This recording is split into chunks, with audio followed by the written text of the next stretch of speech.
Hello everyone, this is Kevin, your entrepreneur, and we are going to try a new look. Have a couple stories that I want to make sure I get the fine details right on, and the first video, this one right here, I am going to be reading most of the article, then I'm going to comment on it, and we're just going to try something new. I'm not going to commit to this format yet.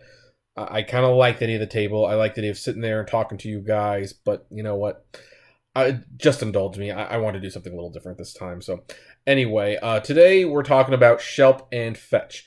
And they are a delivery startup that has officially run out of business. Like, they've run out of cash, they've shut down, and they're only paying their drivers a fraction of what they're owed. I'm going to read the article so that we can know exactly what's going on, and this is from the LA Times.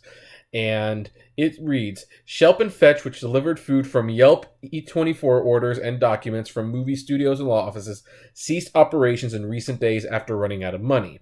At its peak last fall, the Los Angeles courier startup had 140 drivers fulfilling 15,000 orders a month from the west side to downtown. The company, founded in 2011, had raised nearly $500,000 from wealthy individuals, including those in the investment group Tech Coast Angels. Quote, "We fought so long and hard not to get to this place," said Bryson Strauss, who co-founded the company with his wife, Ashley Eaton. "It's sad to be at this place right now. This was a family business." The couple, who had been running an arts media company, decided to start a delivery service after being in a pinch one night for fresh baby supplies. Delivery companies such as DoorDash, Postmates, and Instacart hadn't launched yet. Uber Eats service also wasn't around. So it's interesting. Schlep and Fetch technically be all these places, and the fact that... Well, I'm going to hold that thought for a moment. Let's continue. But Strauss says Schlep and Fetch became hamstrung when competitors emerged. His firm was making 5,000 deliveries a month, but it struggled to raise money for advertising. The newer companies received multi-million-dollar investments.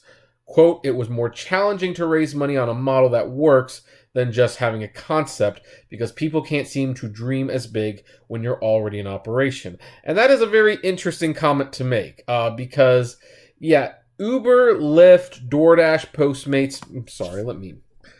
Yeah, there we go. These companies were not established when they started raising money and they started getting capital. They went to investors, they gave them an idea, and they pitched them on the idea of the potential, how much money it could potentially make, and then they raised money. From the sounds of it, Schlep and Fetch was in operation, and I think the difference was that because they were in operation, man, there is a fly. There was a fly on me that's bugging me. When the idea is in operation and you can see what kind of business it's doing and where it's starting out, then it becomes a little harder to invest in it because people can see numbers and they can see how much it's making or how much it's not making and how much they want to invest in the idea. Let's see here. So, continuing. Without money, Schlep and Fetch relied on word of mouth to pick up new users seeking the occasional delivery, say ferrying a forgotten lunch to a child's school or grabbing something from Target. In the meantime, the company generated most of its business through partnerships with Eat24, Olo.com, and other online food ordering services. And now that Grubhub has bought Eat24, they probably lost that partner as well. The food orders brought the company just $2 each, with drivers getting about $4. Non-partner deliveries were bringing the company at least 12 and drivers 13.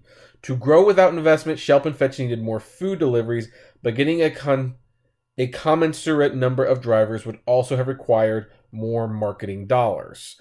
And that's pretty much, sign-up bonuses and stuff, because I know a lot of people have made comments like, one of the ideal things for Uber would be to not have sign-up bonuses.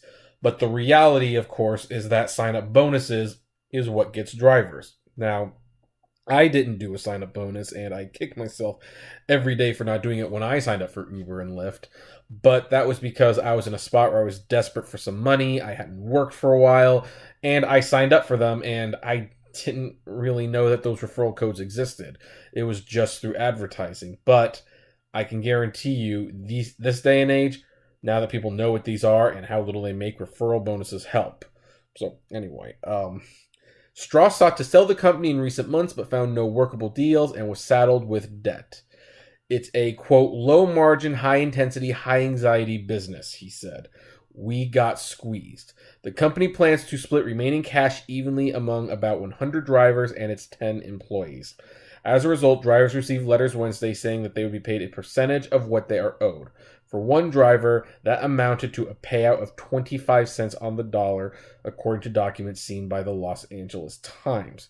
Quote, I know this is frustrating, but it is unfortunately a reality we are facing, Strauss wrote in the note. Arcolis Johnson, I probably pronounced that incorrectly, who's driven for the company for 4 years, said he was disappointed with the lack of warning about the financial troubles. He said he's out more than $800 or 2/3 of his monthly rent. Now, the only thing that I'm a little confused about with this is what money do they owe? Is that money that he earned through deliveries, or was there some equity in the company? It doesn't really say from what I can see. There was absolutely no indicator, Johnson said, adding he plans to find a new line of work. You felt they cared about us, at least that's what I thought until this all happened.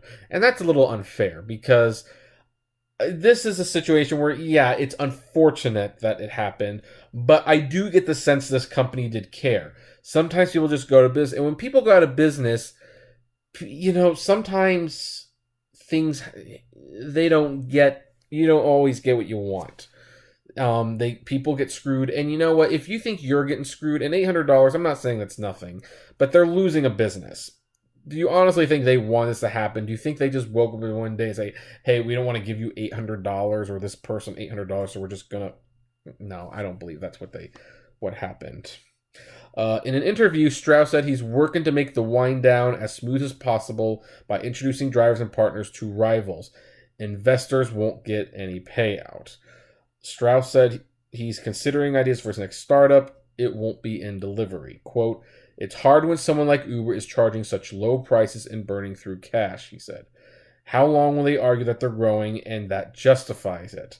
You'll have happier customers and drivers if they can actually make money. And that is the key there. In fact, if anything, the reason I wanted to comment on this story, because I had not commented on this company before. And had I known about them, I would have signed up and I would have made videos talking about what it's like driving for them. It sounded like it was a good deal for the drivers, but it was hard for it to grow. And it's a shame this is the first time that I'm hearing about it, because I would have liked to, not that my videos are like the most mainstream thing, but I would have liked to have brought some attention to them. But that is the key. It's actually interesting to see this company, because this shows that in practice, these companies really aren't as profitable as the idea of them are.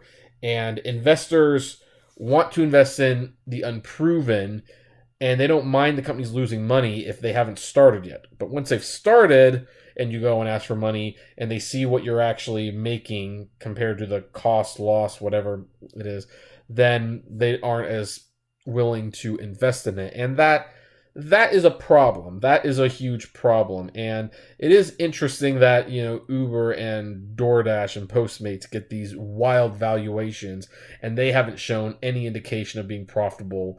And Lyft isn't profitable yet either. They're the closest to profitability, but they're not profitable yet.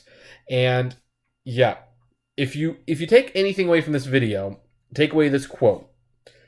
It's hard when someone like Uber is charging such low prices and burning through cash. How long will they argue that they're growing and that justifies it?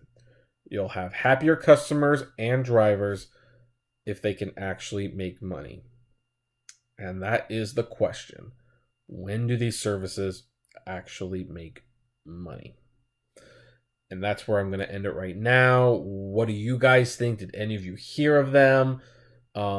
This company, Schlep and Fetch. Did you ever hear about them? Did you ever try them? Did you work for them?